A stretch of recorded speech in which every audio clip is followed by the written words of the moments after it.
Hello दोस्तों, नमस्कार। Welcome back to curious Sharif for the daily dose of Indian football. तो सबसे पहले बात करते हैं, एआईएफएफ सठिया गया है। जी हाँ दोस्तों, कल्याण चौबे का ये जो रिजिम है वो पहले हमें लगता था कि भाई सिर्फ फैंस को बेवकूफ़ बना रहे हैं, लेकिन कल जो इन्होंने हरकत की है उसके बाद तो ये लग रहा है कि भाई इनको पता ही नहीं कि भाई कौन सी चीज़ हमारे लिए अच्छी है, कौन सी चीज़ हमारी ही बुराई हो रही है, और खुद ही कर रहे हैं। जी हाँ, कल उन्होंने सोशल मीडिया पे, ट्विटर एक्स पे एक पोस्ट शेयर किया कि जहाँ पे हिंदुस्तान टाइम्स में एक आर्टिकल छपा है regarding the ISL uncertainty and जो एफएसडीएल के साथ एक 15 साल का जो आपका एग्रीमेंट था उस वो ख़त्म होने पे, तो इनको ये लोग मीडिया वॉच की तरह यहाँ पे पोस्ट कर रहे हैं कि भाई ये देखिए ये किया हमने। भाई ये पॉजिटिव चीज़ है या नेगेटिव चीज़ है, ये आपको आइडिया नहीं है क्या? ये आप अपना ये क्या बोलते हैं कि फेलियर सेलिब्रेट कर रहे हैं। आपने एफएसडीएल या फिर रिलायंस के साथ एक इतना लॉन्ग टर्म आपका कॉन्ट्रैक्ट था, वो ख़त्म हुआ। वो कोई आपके लिए, इंडियन फुटबॉल के लिए या फिर एएफएफ के लिए कोई पॉजिटिव मैसेज नहीं है कि जो मार्केट में या फिर लोगों के बीच आप लेके जा रहे हो। 15 साल का एक कॉर्पोरेट हाउस का अगर आपके साथ एसोसिएशन खत्म होता है, that's send a bad message to the market and other investor. And ये लोग इसको सेलिब्रेट कर रहे हैं। और कौन सी चीज़ आप सेलिब्रेट कर रहे हो भाई? आपने इंडियन फुटबॉल का लीग स्ट्रक्चर को खत्म कर दिया, वो सेलिब्रेट कर रहे हो? I mean seriously.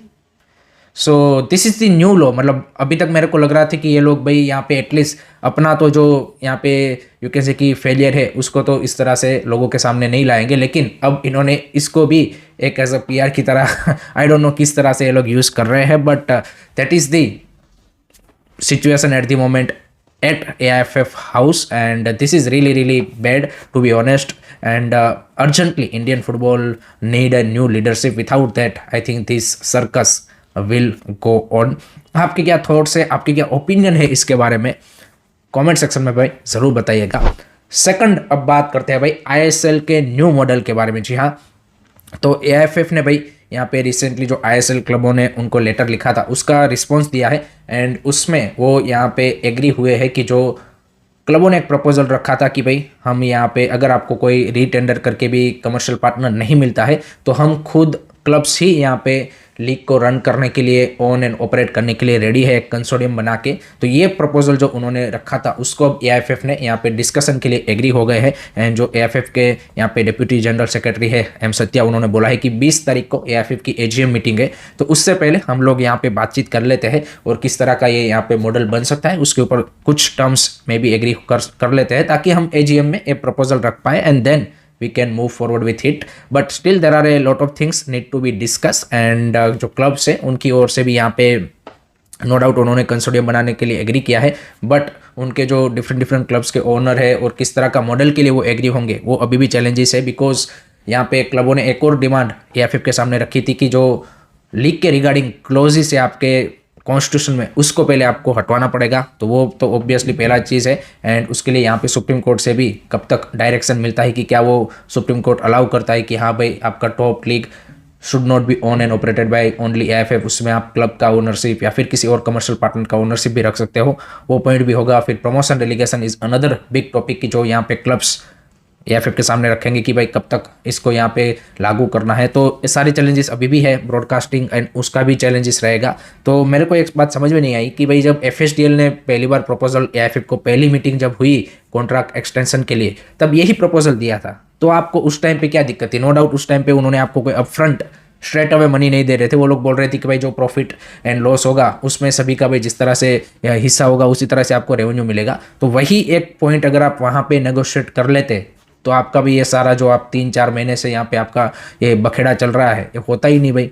उन्होंने भी सेम ही मॉडल प्रपोज किया था, एंड ये जो अभी क्लब्स कर रहे हैं वो भी सेम ही मॉडल है कि जहाँ पे क्लब्स की ओनरशिप होगी, एआईएफएफ की होगी, and again you need a commercial partner to run the league. आपको चाहिए ही चाहिए वो एक, आपको चाहे वो एआईएफएफ लीग रन कर रहे, क्लब रन करे या फिर कोई और करे, आपको एक प्रोफेशनल बॉडी वहाँ पे चाहिए to organise a league in a smooth manner. ये सिंपल सी बात है, और ये सब जगह पे यही होता है। ये प्रीमियर लीग का मॉडल है लोग बोल रहे हैं, पर वहाँ पे भी वही सीन है।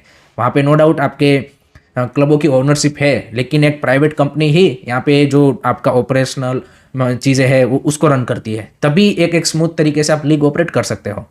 So this is how this management is working on, and let's सी क्या इस मॉडल के ऊपर यहाँ पे सभी जो पार्टीज है, आईएसएल क्लब्स एंड एआईएफएफ, उनके बीच में एक यहाँ पे एग्रीमेंट बन पाता है, कौन से टर्म्स में एग्रीमेंट बन पाता है। सिर्फ ये एक ब्रॉडर आइडिया है। अब इसमें कई सारी, जैसे मैंने बताया कि पॉइंट्स है कि जिसके ऊपर यहाँ पे दोनों पार्टीज के बीच में नेगोशिएशन होगा एंड किस तरीके से यहाँ पे वर्कआउट करते हैं एक रियलिस्टिक एंड एग्जीक्यूट हो पाए ऐसा मॉडल, वो देखना होगा।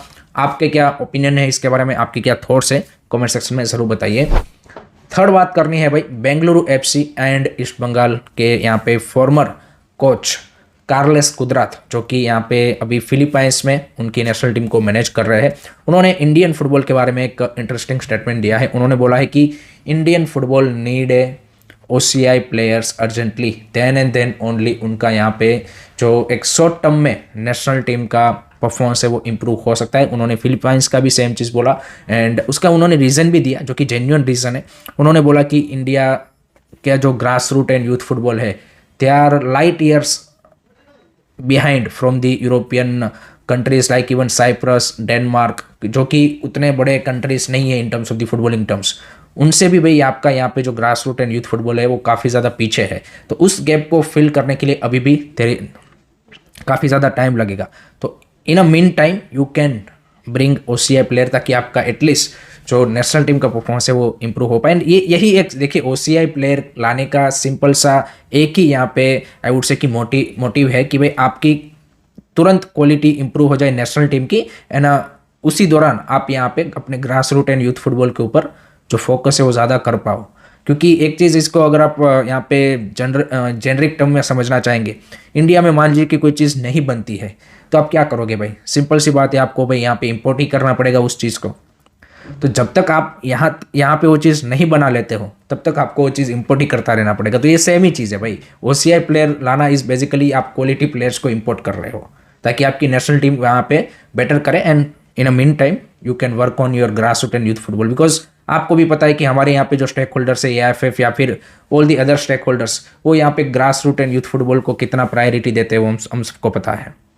सो बात उन्होंने सही बोली है, बट अब देखना है कि भाई यहाँ पे जो इंडियन गवर्नमेंट, AIFF एंड वो सब इसके ऊपर कितना एक्टिवली काम करते हैं एंड क्या कोई एक पाथवे, एक मैकेनिज्म बनाते हैं कि जिससे हमें नियर फ्यूचर में OCI प्लेयर देखने को मिले। आपके क्या थॉट्स है इसके बारे में, आपके क्या ओपिनियन है, कमेंट सेक्शन में ज़रूर बताइए। इसी के रिलेटेड एक खबर है नेपाल फुटबॉल के लिए एंड काफ़ी बड़ी खबर है। उनका एक 19 साल का नेपाल ओरिजिन प्लेयर है शाश्वत राणा, जो कि भाई यहाँ पे स्वीडन का टॉप डिवीज़न का जो क्लब है माल्मो FF, जो कि मोस्ट सक्सेसफुल क्लब है स्वीडन का एंड सबसे ज़्यादा बार उन्होंने यहाँ पे स्वीडन का जो टॉप डिवीज़न है उनको रिकॉर्ड 27 टाइम्स विन किया है। उनके लिए भाई उन्होंने 3 साल का कॉन्ट्रैक्ट साइन किया है। जी हाँ दोस्तों, फर्स्ट टीम के लिए 3 year contract at the age of 19।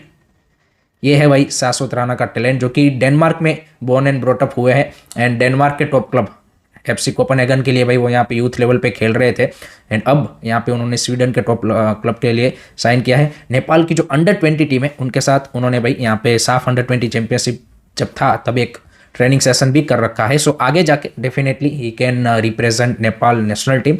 So Nepal, Bangladesh, they are bringing this kind of a you can say key talent from Europe and वो आगे भाई और ज़्यादा बढ़ने ही वाला है। इंडिया के लिए भी सेम सिनारियो ही है, इंडिया के भी कई सारे प्लेयर्स इस तरह के भाई 17, 18, 19 साल के प्लेयर यहाँ पे जो इस तरह की यूरोपियन कंट्रीज है उसमें खेल रहे हैं। बट अगेन हमारे लिए भाई यहाँ पे लीगली चैलेंजेस है अभी OCI को अलाउ करने के लिए, बट जबकि इन कंट्रीज़ के लिए भाई यहाँ पे रास्ता उनकी गवर्नमेंट या फिर उनकी फेडरेशन ने थोड़ा सा आसान कर दिया है। सो देखते हैं यहाँ पे कब तक हमारे लिए चीज़ें पॉसिबल हो पाती है। But great news for Nepal to have such a exciting talent and let's see यहाँ पे कब तक वो नेपाल की नेशनल टीम को रिप्रेजेंट करते हैं वो भी देखना होगा। आपकी क्या थॉट्स है, आपकी क्या ओपिनियन है, do let me know in the comment section. Next उसके बाद बात करते हैं नॉर्थ ईस्ट यूनाइटेड FC के जो ओनर है मिस्टर जॉन अब्राहम। वो रिसेंटली भाई बार्सिलोना एंड स्पेन के one of the legendary defender Gerard Pique से भाई मिले थे एंड उन्होंने नॉर्थ ईस्ट यूनाइटेड FC की जो साइन जर्सी है वो यहाँ पे गिफ्ट की है।